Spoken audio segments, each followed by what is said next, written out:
Um, so good afternoon. Welcome to the Graduate School in the Library Summer Workshop Series. This is our second installment of our Publication Ethics series. And so today we're going to be going over copyright and you. So exciting stuff. Before we get started, I just wanted to introduce our presenter for today. So our presenter is Les Arms. She is the university STEM librarian. Here is her wonderful picture and her email in case you want to kind of jot that down. And like I mentioned, Les is our STEM librarian, and she's going to go ahead and teach us about copyright and what it means for you as graduate students and as budding academic professionals. So without further ado, I'm going to go ahead and stop sharing, and I'm going to pass this over to Les. And then Brenda, I don't know if you want to go ahead and start recording. You're more than welcome to. Hello, everyone.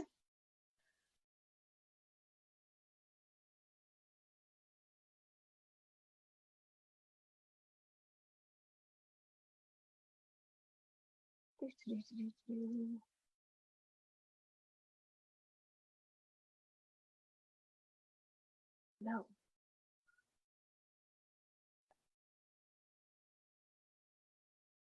Sorry for not having that ready.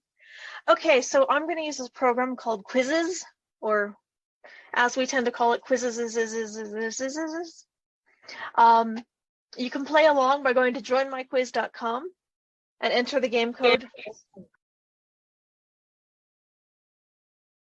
Enter the game code on the screen, 205498.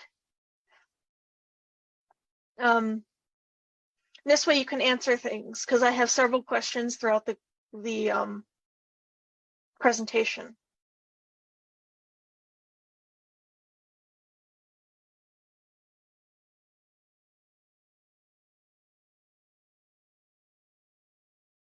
So please go to joinmyquiz.com and enter the game code on your laptop or cell phone.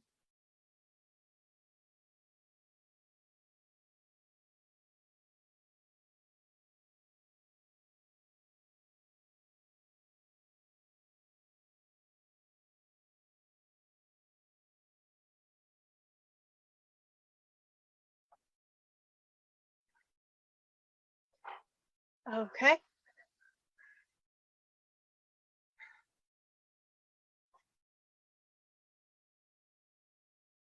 So we're doing copyright and youth.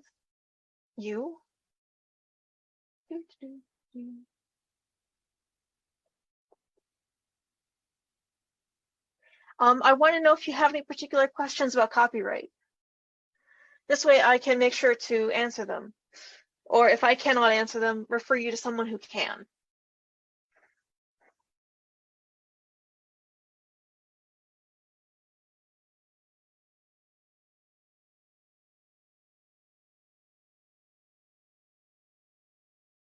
All right, this timer is, I think, like way too long. I think it's a good 3 minutes, and we're not going to spend a whole 3 minutes on this. But particularly if none of you have quite particular questions. That is an excellent question, Nectarine. How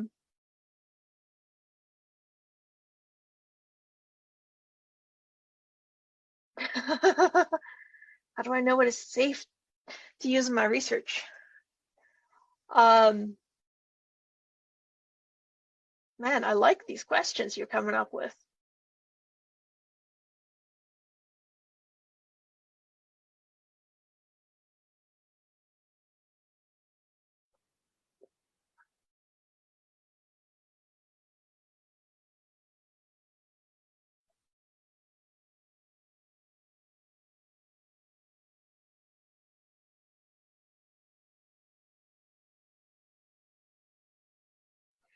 Dill Drew, did you mean paid?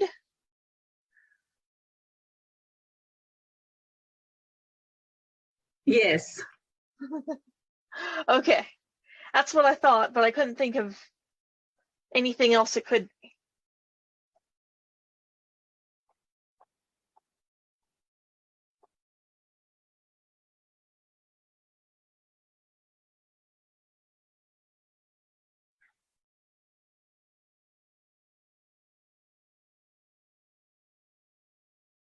Okay, these are all excellent questions.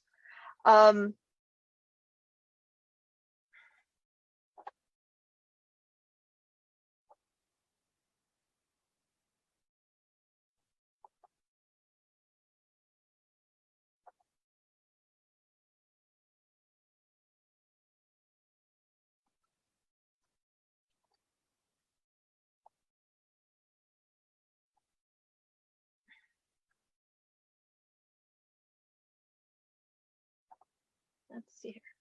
Let's end the question. Oh, I'll give it another few seconds.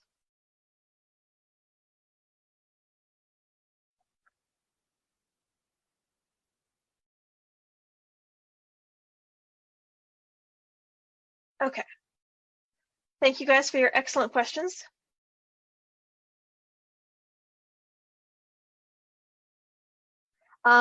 The first thing I want to mention is that this is not legal advice. I am not a lawyer. This is just information about copyright. All right, first part, your copyrights and how to use them. Well, okay. Question number 1. What is copyright? Can you guys tell me what copyright is?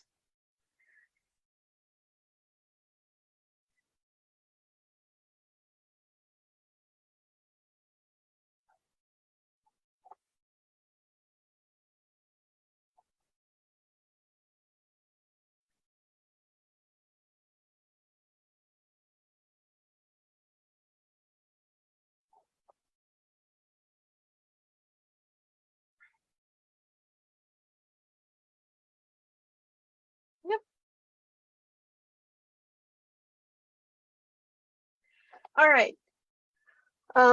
See that 3 of you answered it's the federal protection of fixed works, and that is correct. Copyright is a federal protection. It's actually, its origins are in the Constitution. And it is fixed works, which actually, let's go to the next slide.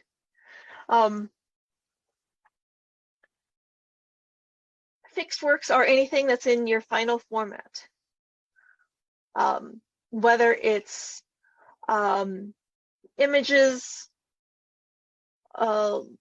works of scholarly works, fiction works. I am blanking. I had a whole list of examples, but basically it's anything that you have done that you have fixed. Anything you have done is a little bit too broad, but you get the point. All right, now, do you own any copyrights?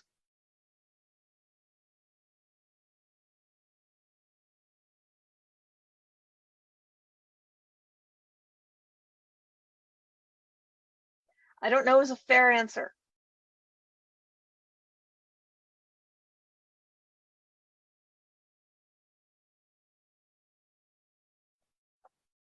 Okay, everyone has answered. So the correct answer is yes, you do own copyright. Everybody owns copyright. Copyright is super easy to get nowadays. It used to be that you had to register your copyrighted works to get your copyright. So now, like, as soon as you take that photograph, whether you've shared it with anyone or not, you have copyright in it. As soon as you write your essay for your art class or for your biology class, you have copyright in it. You have copyright in anything that is fixed in a tangible medium.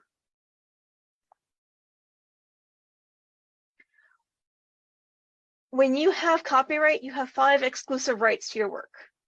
These are the rights of reproduction, adaptation, publication, performance, and display. Now, not all of these really make a lot of sense for everything. Like displaying an essay, you could do that, but you can't see my face here, so you don't know what kind of a face I'm making, but it's suffice to say who displays an essay.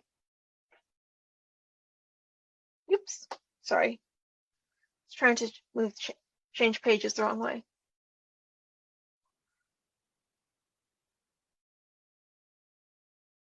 And you can transfer your copyright. You can sell it, you can give it away. And when you transfer copyright, all of the rights go with the sell or the transfer.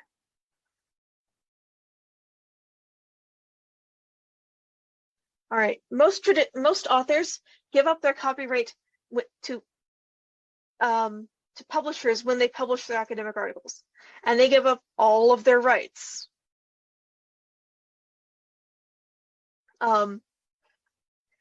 Now, among the rights they're giving up is reproductions, which is used when they give copies to a class, or publication, where professors tend to use this by putting it in a university depository or on a personal website.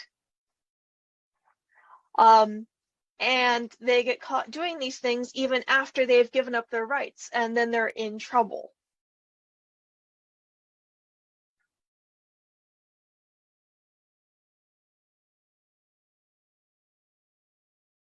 I'm curious as to whether or not any of you have published. This question is in the wrong spot. I accidentally moved it.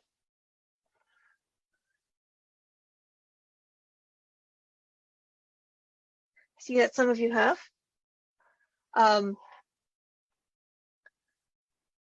There are ways to publish articles and not give up your copyright. The main one is to, when you're given the copyright this publishing contract, attach the Spark Authors Retention of Rights Addendum with the contract when you send it back. Now, the publisher has the right to refuse this. They can say, you know what, I only want to publish if I get the rights to the work. I feel like I need the rights to the work, and I will not publish without the rights to the work. So you have to decide whether it's more important to retain control over your work or to publish in that particular journal. Okay, this is an important thing to consider.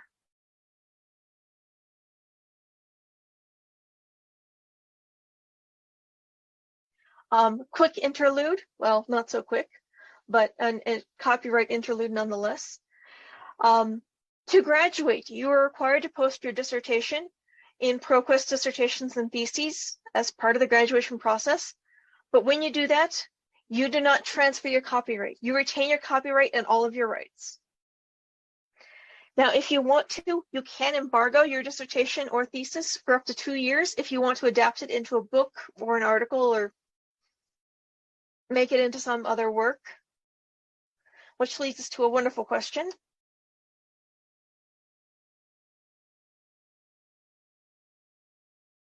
What does it mean to embargo your dissertation or thesis?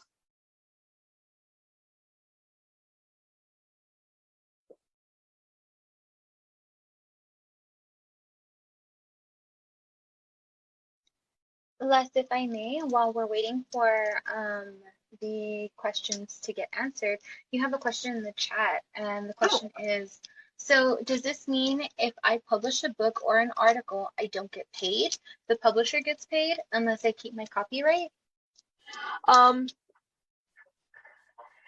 To publish a scholarly article, you don't get paid. I have yet to hear of a scholarly article like the publishers get paid. Oh, scholarly publishing is a mess. Yeah, all right, question. Let me go back to the chat. Angela, are you referring specifically to scholarly publishing, or are you talking about non-scholarly publishing like fiction? Because fiction is a whole other kettle of fish.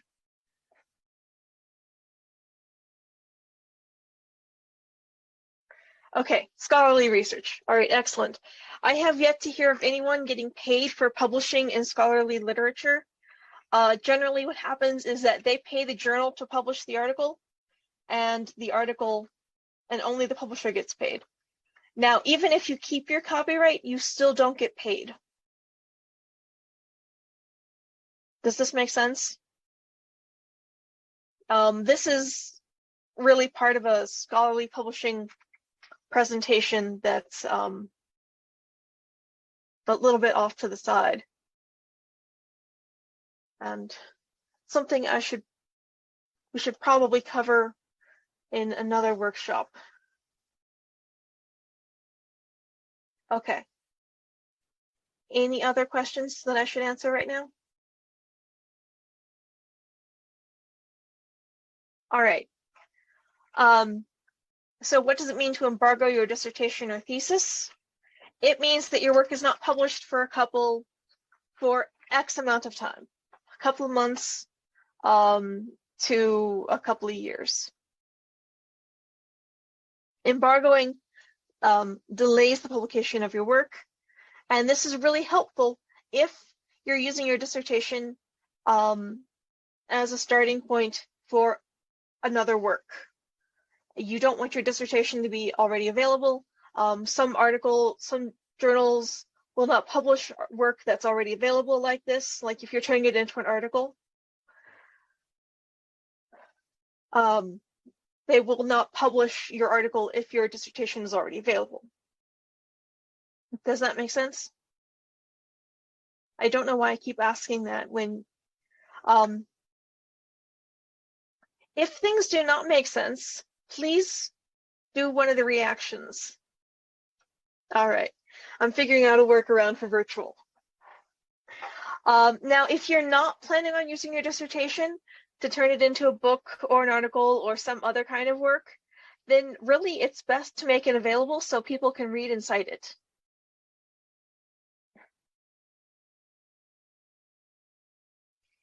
Okay, so back to after you've given up rights. So if you have given up your rights, if you've transferred your copyright, then you're down to the uses that everyone else has. And what are those uses? Well, let's talk about other people's copyrights. Okay, we have a question. Which of these have you done before? Now, these are 3 very easy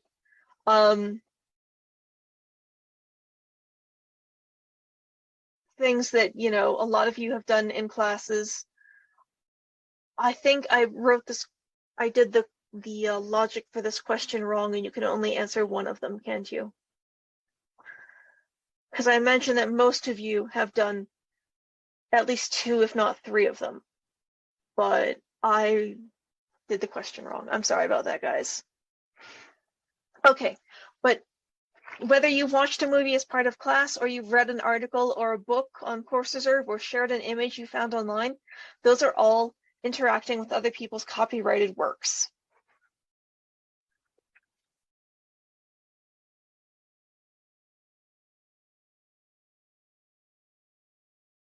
And the rights you have to use other people's work usually stem from 3 things: either the classroom exception, the Teach Act, and fair use. The classroom exception is face-to-face teaching, and face-to-face teaching only. It allows for showing movies in class, sound recordings in class, and reading or performing copyrighted works. The reading and performing copyrighted works includes fun works like theater, as well as scholarly works like scholarly articles. Now, again, this only covers face-to-face teaching. It does require that it be a nonprofit educational institution of some form or another. This is K through 12 or a university or government institute. And it requires that the copies of the work be legally made, or that the person has no reason to assume that the copies are illegally made. And then there's the Teach Act. The Teach Act was an expansion on the Copyright Act. It allows for online showing of non-dramatic or literary work, performance of reasonable and limited portions of other works, which is, you know, the literary or musical works, and display of a work in an amount comparable to that which is typically displayed in the course of a live classroom session. So if you were in class and your instructor was going to show Hamlet, there have been many versions of Hamlet, and all I can think of right now is the Mel Gibson version. That's on me. But you can stream that because you will be able to watch that in a class. Now this applies to a government body or accredited nonprofit institution, of course.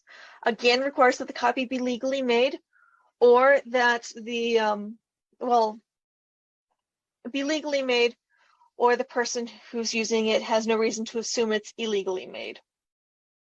And of course, it requires that the material be accessible only to students who are registered in the course.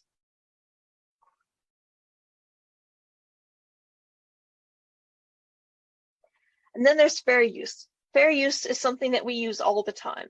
If you've ever cited your work or cited someone else's work, that's fair use. It's a defense for how you can use copyrighted works without permission. You can always get permission to use them in other ways, but this is how you can use them without permission.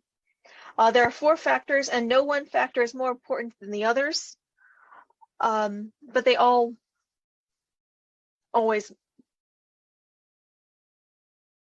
Sorry, I don't know where I was going with that.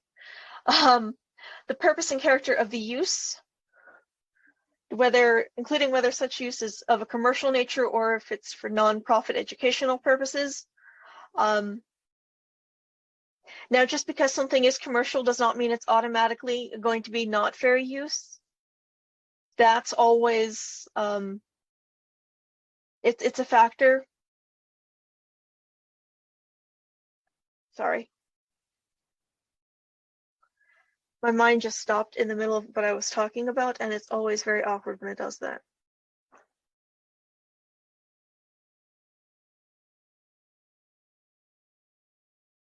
Okay, yes.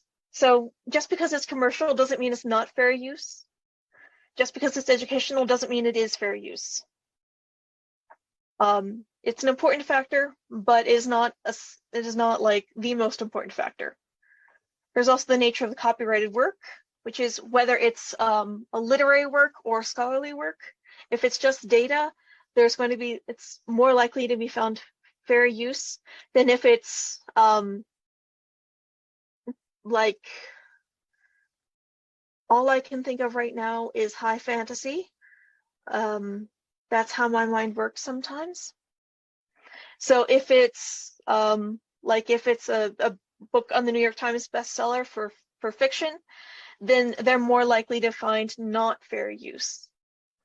But just because it's, well, I was once given the term fun, just because it's not fun doesn't mean it's not going to be fair use. The amount that's used, don't use too much in general, and the effect upon the potential market value of the work. Okay, guys, I have a question. Are you planning on teaching next semester? This year? Are you teaching now, or are you going to teach this year?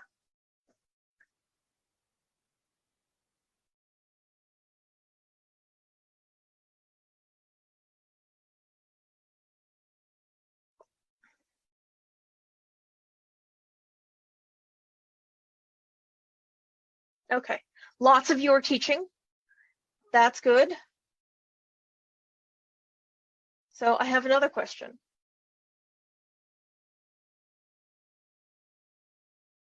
Who owns the copyright in student works?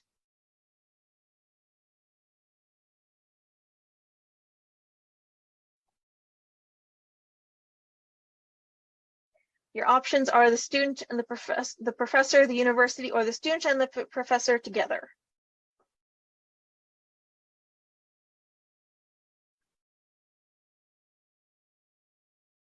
All right. The correct answer is the student. Whoop, whoop. Don't do this to me. All right, but the correct answer is the student. You as students own your work in your classes. The university has no right to them. The professor has no right to them. They're all your work. They're all your property. And just as you want your professors to respect your copyrights in your work, you need to respect your students' copyrights in their work. Fair?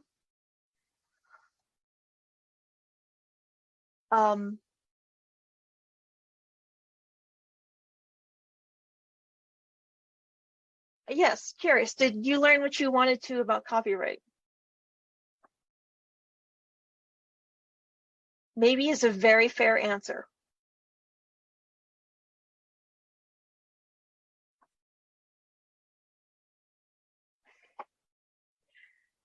All right, I'm actually going to go over a few more things after, actually, let's do it now. Let me bring up,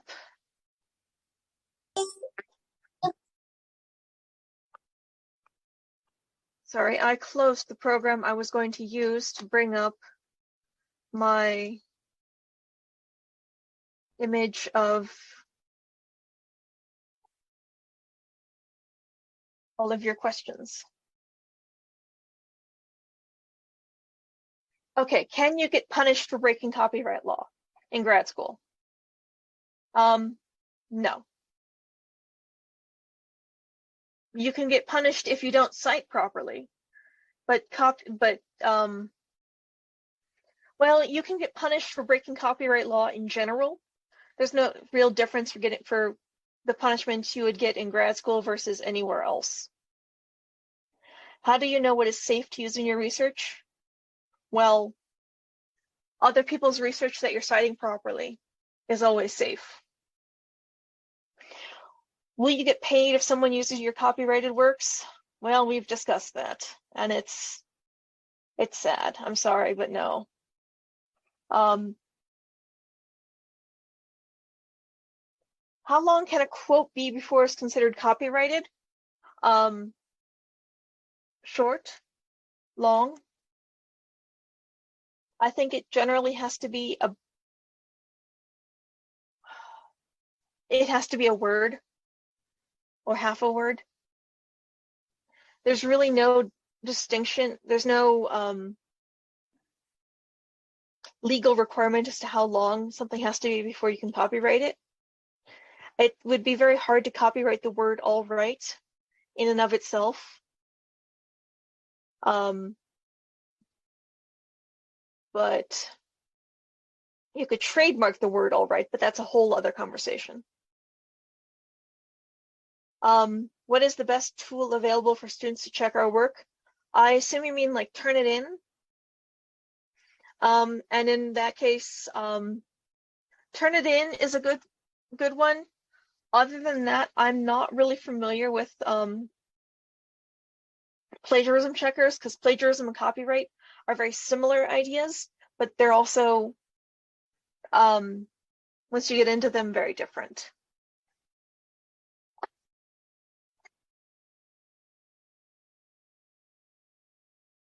Oh, Grammarly also. Thank you, Pilar. How long? Oh, thank you, Jessica. Jennifer, sorry. You can't see me, but I'm hanging my head in shame for just calling you Jessica. How long one's direct quote would have to be before it breaks copyright? That's, well, that's part of the 4 factors. That's the amount that you can use. And the amount that you can use, there is no set amount. A lot of people will say like 1/10 or 1 article out of the journal. And those are rough estimates that those are guidelines that people use, but they're not, what am I looking for here?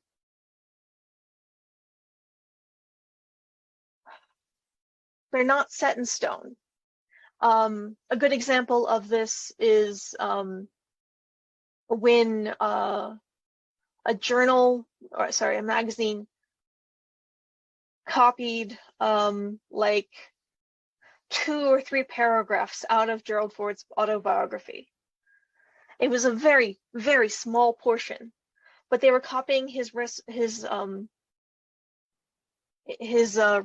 for why he pardoned Nixon. And so they copied a very small portion, but they copied basically the entire heart of the book. They copied the reason people were reading the book or were going to buy the book. And so there's no one amount that's better. How was I going to say that? There's no one set amount that's good. That being said, your professors never want you to have a quote more than, a certain, like, I wouldn't quote more than a paragraph or two, just because your professors want to see your own work and not, constant citations. Does that answer the question?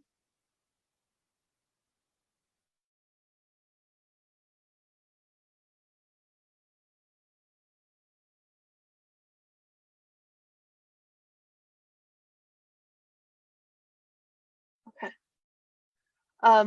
I have four questions here. So let's see what you learned.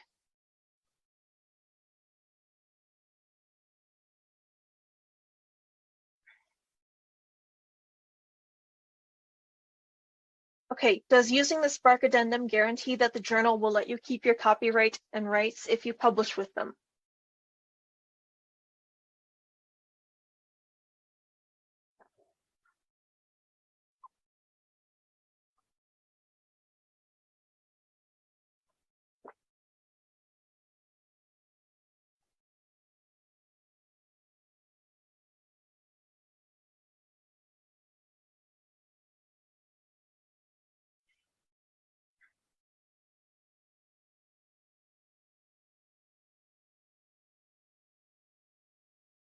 All right, the correct answer is no.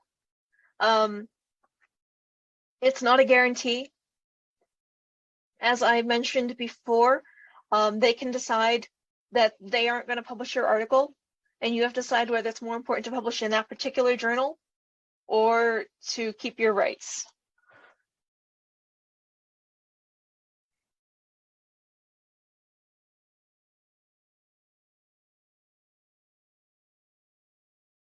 Which exception is determined using the 4 factors?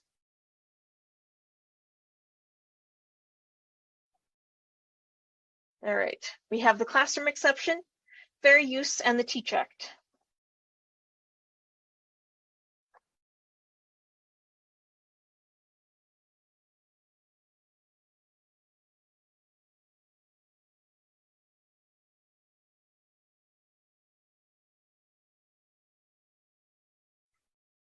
Okay, it is fair use.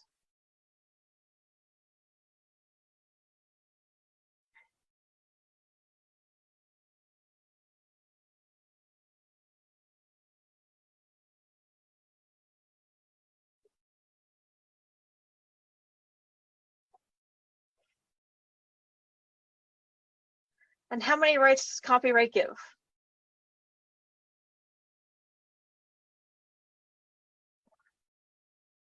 Second to last question.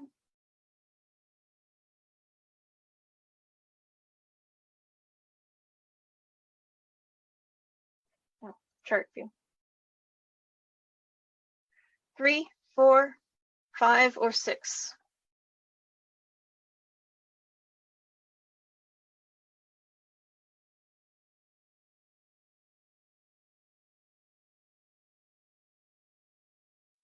I don't know why it's only giving one person a score, because different people have answered. But yeah, there are 5 rights. We can go back and look at the 5 rights, because for the life of me, I cannot remember them off the top of my head. Reproduction, publication, display, and 2 others. All right, how long can you delay the publication of your dissertation or thesis? In ProQuest dissertations and theses.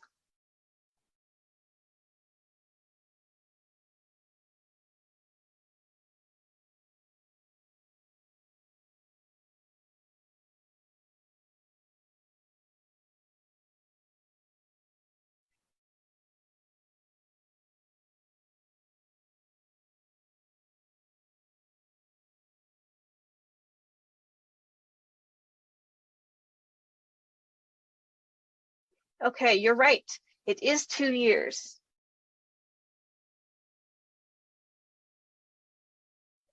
Yeah, it's only giving points to Nani Rapunzel. And I don't know why it's doing that.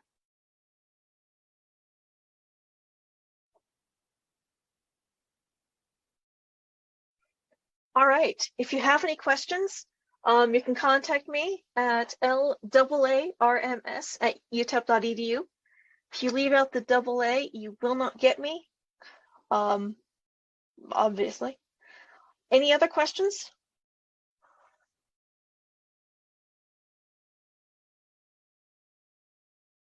Questions, comments, concerns?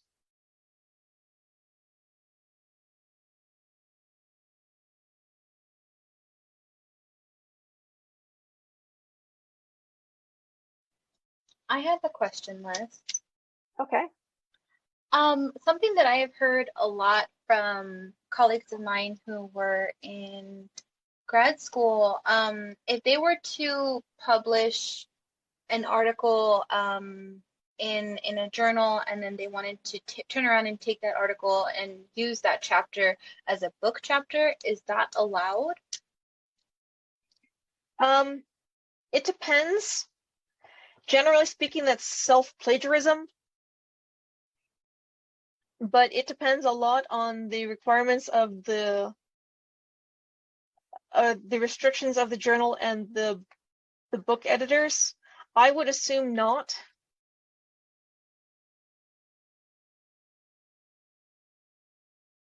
But that's all I can do is assume. Thank you. All right, Angela asks, can we ask you if you want to figure out whether we're breaking copyright law? Again, I am not a lawyer, so I can say maybe.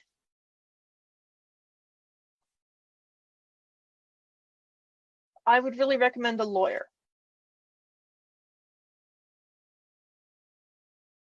But I can talk, yes, I can talk you through it.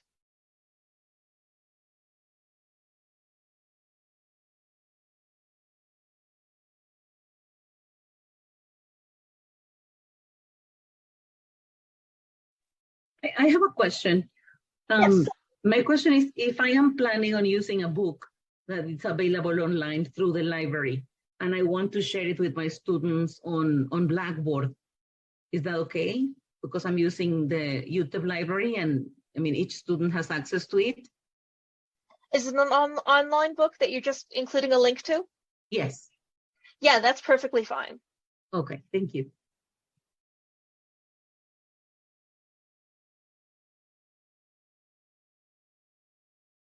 Any other questions? Do the same laws of copyright apply to art and music? Yes. Art actually has a few, no, never mind. That's getting into complicated things. Yes.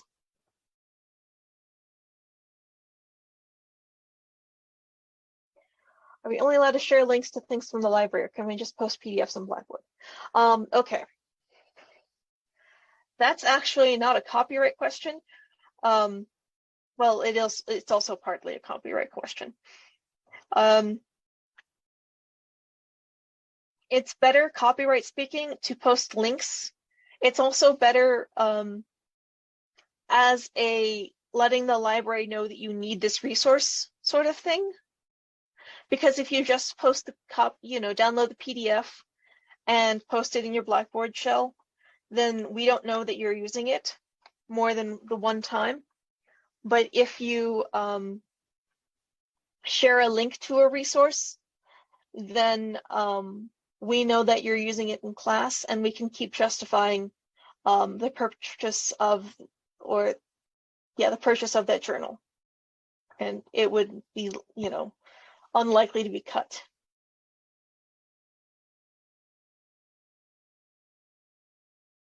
Yes, definitely share links.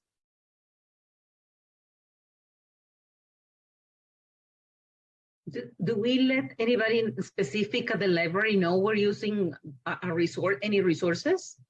Like, is there a contact person or somebody?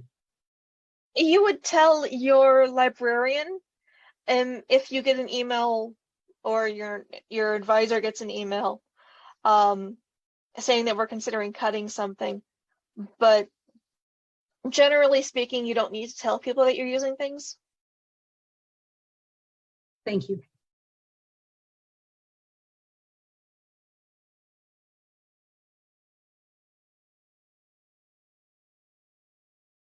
Any other questions?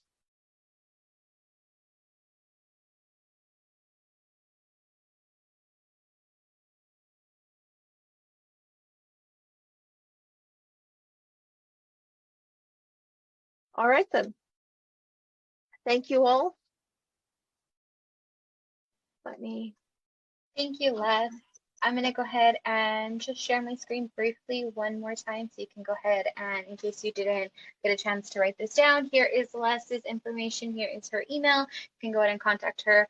And of course, if you ever have any questions about who your librarian is based on your subject or your discipline, you're more than welcome to explore the library homepage under people. We have all of our subject selectors, including Les and myself and a bunch of other librarians in case you ever need any help with your research, finding sources, or even just like having these copyright questions, right? So that's what we're here to do.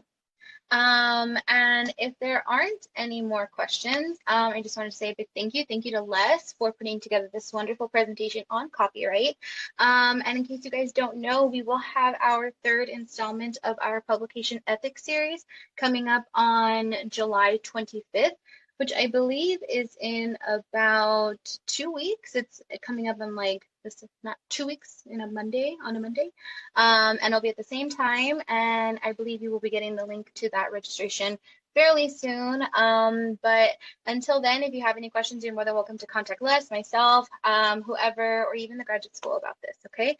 I guess we can go ahead and kind of keep it open for a little bit longer in case anyone wants to kind of stay behind and ask any questions. You're more than welcome to, and we'll be here to address them, okay? Thank you.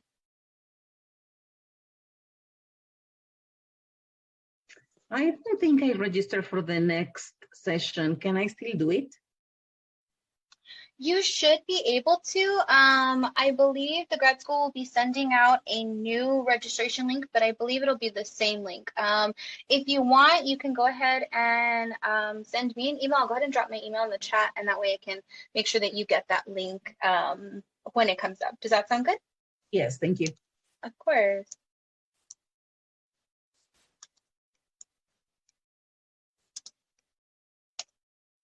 Okay, so there is my email, and like Brenda said, we'll be sure to include you.